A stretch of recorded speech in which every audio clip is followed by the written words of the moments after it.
lot of little slimes. So I'm going to mix them all to be one big slime. So here we go.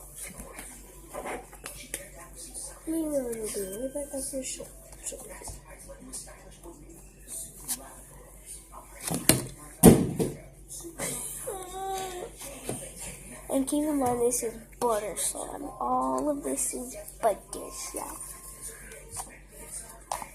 And this is all white slime. We're going to color it tomorrow, though. Yeah, we're going to color it tomorrow. It's like, it's 8:45 here. It's 8:40 where we live.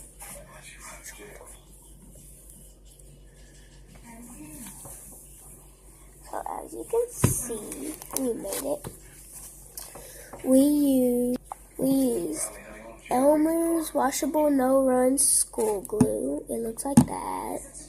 And we used shaving cream. Any kind will do. We used sterile saline solution for sensitive eyes. That's what that looks like. Contact solution. Also known as contact solution. I will do a slime tutorial tomorrow. Because we don't have the shaving cream. But I can do a tutorial now. In my next video, which is right now. No. Watch my next video.